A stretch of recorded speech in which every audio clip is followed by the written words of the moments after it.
Item ಯಾವುದೇ ಇರಲಿ try ಮಾಡಿ ಆಚಿ ಚಿಕನ್ ಮಸಾಲಾ. ಬಾಗಲಕೋಟೆಯಲ್ಲಿ ಬಿಜೆಪಿ ವಿರುದ್ಧ ಕರಪತ್ರ ವಿಚಾರಕ್ಕೆ ಗಲಾಟೆ. ಪೊಲೀಸರ ವರ್ಗಾವಣೆಗೆ ಚುನಾವಣಾ ಆಯೋಗದ ಸೂಚನೆ. ವರ್ಗಾವಣೆಯ ಆದೇಶವನ್ನು ಹೊರಡಿಸಿದ್ದಾರೆ DIG doctor MA Salim.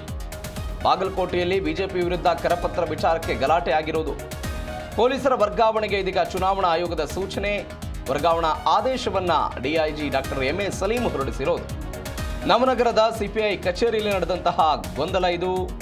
BJP ವಿರುದ್ಧ ಕರಪತ್ರವನ್ನ ಎನ್ಎಸ್ಯುಐ ಕಾರ್ಯಕರ್ತರು ಹಂಚಿದ್ರು. ಎನ್ಎಸ್ಯುಐ ಕಾರ್ಯಕರ್ತರು ಆ ಕರಪತ್ರಗಳನ್ನು ಹಂಚಿದ್ರು. ಈ ವಿಚಾರಕ್ಕೆ ಗಲಾಟೆ ಆಗಿತ್ತು. ಅದಾದ ನಂತರ ಪೊಲೀಸರ ವರ್ಗಾವಣೆಗೆ ಚುನಾವಣಾ ಆಯೋಗ ಸೂಚನೆ ಕೊಟ್ಟಿತ್ತು. ಇದೀಗ ವರ್ಗಾವಣೆಯ ಆದೇಶವನ್ನ ಡಿಐಜಿ ಡಾಕ್ಟರ್ ಎಂಎ ಸಲೀಂ ಹೊರಡಿಸಿರೋದು. ಸಿಪಿಐ ಕಚೇರಿಯಲ್ಲಿ, ಬಾಗಲಕೋಟೆಯ ನವನಗರದ ಸಿಪಿಐ ಕಚೇರಿಯಲ್ಲಿ ನಡೆದಂತಹ ಗೊಂದಲ ಇದು. ಇದೀಗ ವರ್ಗಾವಣೆಯ ಆದೇಶ ಹೊರಡಿಸಲಾಗಿದೆ. ಎನ್ಎಸ್ಯುಐ ಕಾರ್ಯಕರ್ತರು ಮೆಡಿಕಲ್ ಕಾಲೇಜು ಹಾಸ್ಟೆಲ್ಗಳಲ್ಲಿ ಬಿಜೆಪಿಗೆ ಮತ ಹಾಕದಂತೆ ಧಮಕಿ ಹಾಕಿದ್ದಾರೆಂಬ ಆರೋಪ. 5 ಎನ್ಎಸ್ಯುಐ ಕಾರ್ಯಕರ್ತರನ್ನ ಠಾಣೆಗೆ ಕರೆತಂದಿದ್ರು ಪೊಲೀಸರು. ಠಾಣೆಯಲ್ಲಿ ಕಾಂಗ್ರೆಸ್ ಬಿಜೆಪಿ ಮುಖಂಡರು ಜಮಾವಣೆಗೊಂಡು ಗೊಂದಲದ ವಾತಾವರಣ ನಿರ್ಮಾಣ ಆಗಿತ್ತು. ನವನಗರ ಠಾಣೆಯ ಪಿಎಸ್ಐ ಅಶೋಕ್ ಚವಾಣ್ ಬೆಳಗಾವಿ ಉತ್ತರ ವಲಯ ಐಜಿಪಿ ಕಚೇರಿಗೆ ವರ್ಗವಾಗಿದ್ದಾರೆ. ಸಿಪಿಐ ಮುರುಗುಂಡಿ ಬಾಗಲಕೋಟೆ ಮಹಿಳಾ ಠಾಣೆಯಿಂದ ವಿಜಯಪುರ ಮಹಿಳಾ ಠಾಣೆಗೆ ವರ್ಗಾವಣೆ ಆಗಿರೋದು. ಘಟನೆ ಏನೈತಿ, ನಮ್ಮ ಮದರ್ ಪ್ರಾಮಿಸ್ ತಾಯಿ ಹಾನಿಯಾಗಿ ಸತ್ಯವಾಗಿ ನಾನು ಮನುಷ್ಯನದನಿ, ದಯವಿಟ್ಟು ನನ್ನ ಮನುಷ್ಯ ರೀತಿ ನೋಡಿ ದಯವಿಟ್ಟು ನಾ ಇಲ್ಲಿ ಬಂದೋಬಸ್ತ್ ಮಾಡ್ತಿದ್ದೆ ಸಿಪಿಐ ನಮ್ಮ ಮೇಲ್ಗಡೆ.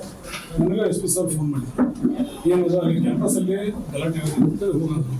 ನಾವು ಒಬ್ಬ ಹೋಗಿದ್ದು ಜೀಪ್ ತಗೊಂಡು, ಒಬ್ಬ ಯಾರೂ ಇರಲಿಲ್ಲ. ಇಮಿಡಿಯೇಟ್ ಹೋಗಿ ಬರ್ತಿದ್ದ.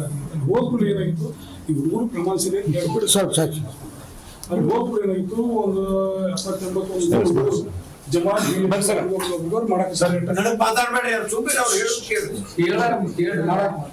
ಮಾಡಾಕತ್ತಿದ್ರು. ಆ ಮಾಡೋ ಟೈಮ್ದಾಗ ಏನಾಗ್ತಿಲ್ಲ ಅಂತ ಕೇಳಿದ್ರೆ, ನೀವು ಕೈಯಾಗ ಸ್ವಲ್ಪ ಪ್ಯಾಂಪ್ಲೆಟ್ಸ್ ಇದ್ವು. ಅವ್ರೆಲ್ಲರೂ ಅಲ್ಲಿ ಕ್ಯಾಂಪಸ್ ಅಲ್ಲಿ ತಕರಾರು ಏನು ಬೇಕಂದ್ರ ಸರ್ ಇವ್ರು ಏನೂ ಪರ್ಮಿಷನ್ ಇಲ್ಲ, ಏನೂ ಇದು ಅನುಮತಿ ಇಲ್ಲ, ತೋರಿಸಿ ಮಾಡಾಕತ್ತಿದ್ರು. ಹುಡುಗರು ದಬ್ಬ್ಯಾಡ್ದು ಕೆಡ್ದು ಮಾಡಾಕತ್ತಿದ್ರು. ಘಟನೆ ಏನೈತಿ, ನಮ್ಮ ಮದರ್ ಪ್ರಾಮಿಸ್ ತಾಯಿ ಹಾನಿಯಾಗಿ ಸತ್ಯವಾಗಿ ನಾನು ಮನುಷ್ಯನದನಿ, ದಯವಿಟ್ಟು ನನ್ನ ಮನುಷ್ಯ ರೀತಿ ನೋಡಿ ದಯವಿಟ್ಟು ನಾ ಇಲ್ಲಿ ಬಂದೋಬಸ್ತ್ ಮಾಡ್ತಿದ್ದೆ ಸಿಪಿಐ ನಮ್ಮ ಮೇಲ್ಗಡೆ. ನನಗೆ ಎಸ್ ಪಿ ಸರ್ ಫೋನ್ ಮಾಡಿದ್ರು, ಏನದ ಅಲ್ಲಿ ಕ್ಯಾಂಪಸಲ್ಲಿ ಗಲಾಟೆ ಆಗುತ್ತೆ ಹೋಗೋದು. ನಾವು ಒಬ್ಬ ಹೋಗಿದ್ದು ಜೀಪ್ ತಗೊಂಡು, ಒಬ್ಬ ಯಾರೂ ಇರಲಿಲ್ಲ. ಇಮಿಡಿಯೇಟ್ ಹೋಗಿ ಬರ್ತಿದ್ದ. ಹೋದ್ಬಿಟ್ಟು ಏನಾಗಿತ್ತು, ಈ ಹುಡುಗರು ಪ್ರಮಾಣ ಸರಿ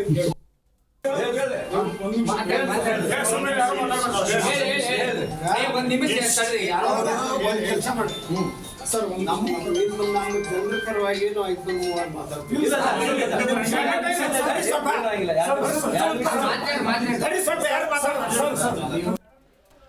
ಈ ಬಗ್ಗೆ ಹೆಚ್ಚಿನ ಡೀಟೇಲ್ಸ್ ಕೊಡ್ತಾರೆ ನಮ್ಮ ಬಾಗಲಕೋಟೆ ಪ್ರತಿನಿಧಿ ಸೋಮಶೇಖರ್ ಫೋನ್ ಸಂಪರ್ಕದಲ್ಲಿದ್ದಾರೆ. ಸೋಮಶೇಖರ್, ಏನಿದು ಕರಪತ್ರ ವಿಚಾರಕ್ಕಾದಂತಹ ಗಲಾಟೆ? ಯಾಕಿಲ್ಲಿ ಪೊಲೀಸರ ವರ್ಗಾವಣೆ ಆಯಿತು?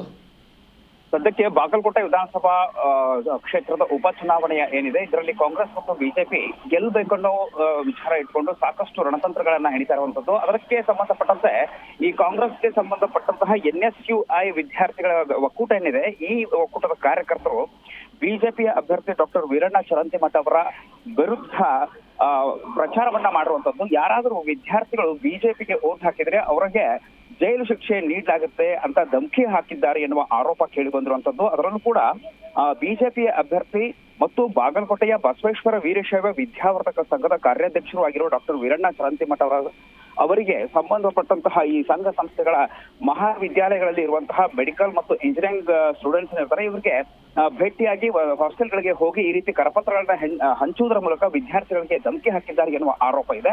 ಇದೇ ಆರೋಪಕ್ಕೆ ಸಂಬಂಧಪಟ್ಟಂತೆ ಕಾಂಗ್ರೆಸ್ ಮತ್ತು ಬಿಜೆಪಿಯ ಕಾರ್ಯಕರ್ತರು ಬಾಗಲಕೋಟೆ ನಗರದ ಸಿಪಿಐ ಕಚೇರಿಗೆ ಮುತ್ತಿಗೆ ಹಾಕ್ತಾರೆ. ಈ 5 ಜನ ಎನ್ಎಸ್ಯುಐ ವಿದ್ಯಾರ್ಥಿಗಳನ್ನ ಯುವಕರೇನಿರ್ತಾರೆ, ಈ ಕಾರ್ಯಕರ್ತರು ಇವರನ್ನ ಕರ್ಕೊಂಡು ಬಂದ ಕೂಡಲೇ ಕಾಂಗ್ರೆಸ್ಸಿಗರು ಆಕ್ಷೇಪವನ್ನು ವ್ಯಕ್ತಪಡಿಸ್ತಾರೆ. ಬಿಜೆಪಿಗರು ಆರೋಪ ಮಾಡಿದ್ದು ಇವರ ವಿರುದ್ಧ ಸೂಕ್ತ ಕಾನೂನು ಕ್ರಮ ಜರುಗಿಸಬೇಕಂತ. ಇಲ್ಲಿ ಪೊಲೀಸ್ ಇಲಾಖೆ ಮತ್ತು ಪೊಲೀಸ್ ಠಾಣೆಯಲ್ಲಿರುವಂತಹ ಘಟನೆಗೆ ಸಂಬಂಧಪಟ್ಟಂತೆ ಚುನಾವಣಾ ಆಯೋಗ ಈ ಸಂಬಂಧಪಟ್ಟಂತಹ 2 ಪೊಲೀಸ್ ಅಧಿಕಾರಿಗಳನ್ನ ಬೆಳಗಾವಿ ಮತ್ತು ವಿಜಯಪುರಕ್ಕೆ ವರ್ಗಾವಣೆ ಮಾಡಿ ಆದೇಶವನ್ನ ಹೊರಡಿಸಿರುವಂತದ್ದು. ಸದ್ಯಕ್ಕೆ ವಿಪಕ್ಷ ನಾಯಕ ಆರ್ ಅಶೋಕ್ ಮತ್ತು ಮಾಜಿ ಡಿಸಿಎಂ ಗೋವಿಂದ ಕಾರಜೋಳ ಸೇರಿದಂತೆ ಕಾಂಗ್ರೆಸ್ನ ಮತ್ತು ಬಿಜೆಪಿಯ ಘಟಾನುಘಟಿ ನಾಯಕರು ಆರೋಪ ಪ್ರತ್ಯಾರೋಪದಲ್ಲಿ ತೊಡಗಿದ್ದಾರೆ. ಇವತ್ತು ಬಿಜೆಪಿಯ ಪ್ರಮುಖರು ಚುನಾವಣಾ ಅಧಿಕಾರಿಗಳಿಗೆ ಕಳೆದ ದಿನ ಕರಪತ್ರ ಹಂಚಿಕೆ ವಿಚಾರವಾಗಿ ನಡೆದಂತಹ ಘಟನೆ ವಿಚಾರವಾಗಿ ಸೂಕ್ತ ಕಾನೂನು ಕ್ರಮ ಜರುಗಿಸುವಂತೆ ಮನವಿಯನ್ನ ಕೂಡ ಕೊಟ್ಟಿದ್ದಾರೆ. Praveen. Okay Somashekar, thank you ನಿಮ್ಮೆಲ್ಲ ಡೀಟೇಲ್ಸ್ಗೆ.